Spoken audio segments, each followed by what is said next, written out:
Alors, les paramétrages sur le chantier que l'on vient de créer. Alors, je clique sur le chantier, je fais modifier son contenu et on va parler des différents paramétrages. Alors, il y a ce bouton et il y a aussi des petites zones ici. Donc, sur les petites zones ici, vous avez l'heure à laquelle a été chargée la photo ainsi que sa date.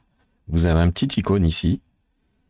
Ça signifie que la géolocalisation a été activée. Si je clique dessus, ça me montre où ça a été pris. Alors ici, c'est pas très précis. Vous voyez, j'ai une précision de 2 km. C'est parce que je l'ai fait depuis un ordinateur et qui n'a donc pas de GPS intégré. Un rappel sur la fiche client, elle est ici. On peut la modifier à n'importe quel moment en cliquant dessus. Là, j'avais juste mis un nom court. Je pourrais très bien la remplir. Et enfin, les paramétrages. Donc, égalise la taille des photos le premier. Si vous avez un doute, vous cliquez sur le petit point d'interrogation. Donc, ça égalise la taille des photos pour ce chantier uniquement. Donc, qu'est-ce qui se passe si les photos ne sont pas égalisées? Alors ici, on voit pas trop. Donc, je vais charger une nouvelle photo qui, elle, sera un petit peu plus en hauteur. Et vous allez voir ce que ça donne. Là, elle est égalisée. Si je retire l'égalisation, voilà ce qui se passe. Donc j'ai une photo qui est sur toute sa hauteur. Le problème, c'est que c'est pas très ergonomique pour l'ensemble. Donc pour garder un aspect un petit peu plus joli, généralement, par défaut, on égalise la taille des photos. Bien sûr, si la personne où vous voulez cliquer dessus, elle apparaît bien dans toute sa hauteur. Ensuite, dans paramétrage, on avait le copyright des photos. Alors, il faut savoir que de toute façon, dans la photo est encodé le nom de votre société, l'heure, la date de prise de photo et différents renseignements, et notamment une clé de cryptage. Alors cette clé de cryptage, elle servira justement à la certification des photos, mais on peut rajouter un petit copyright sur la photo que les visiteurs pourront voir. Donc là, si j'agrandis ma photo, je vois que j'ai rien en haut à gauche.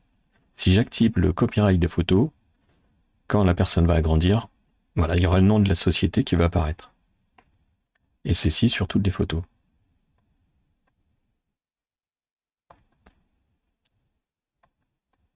Ensuite, la localisation des photos, c'est ce qu'on a vu avec la géolocalisation, c'est ici. Comme elle était déjà activée, ça a pris des coordonnées du navigateur.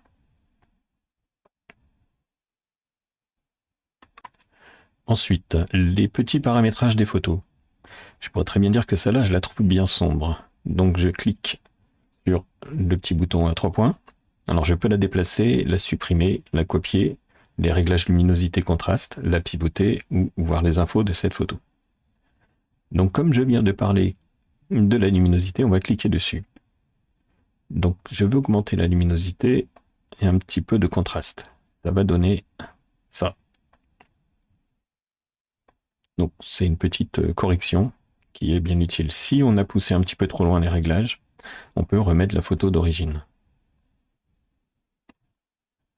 Ensuite, si j'ai envie de déplacer une photo, par exemple celle-ci, je vais choisir de la déplacer. Alors je peux la déplacer vers un espace vide ou vers une autre photo. Si je la déplace vers une autre photo, on va me demander si je veux intervertir les deux. Donc j'ai dit oui et hop, ça a été interverti. Si par exemple je choisis de copier la photo vers, si je la copie vers un espace où il y a déjà une photo, dans ce cas ça va l'écraser. Et si je la copie vers un espace vide, ça va le faire sans aucun souci. Donc là je vais montrer pour l'exemple copier sur un espace où il y a déjà une photo. Et là ça va écraser la destination.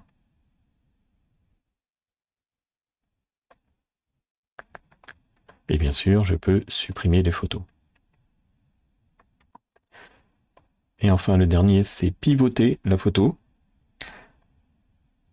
Alors, il peut arriver qu'une photo soit dans le mauvais sens. C'est-à-dire que l'ordinateur n'a pas compris, enfin le serveur n'a pas compris dans quel sens était la photo. et du coup il l'a mise par défaut. Alors ça peut arriver quelquefois, c'est rare, mais sur certains smartphones qui n'envoient pas exactement la bonne position du téléphone quand il a pris la photo. Du coup, ici, on peut rectifier, on peut la passer à plus ou moins 90.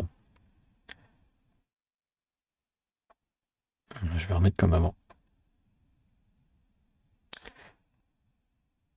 Voilà. C'est tout pour les paramétrages de cette page.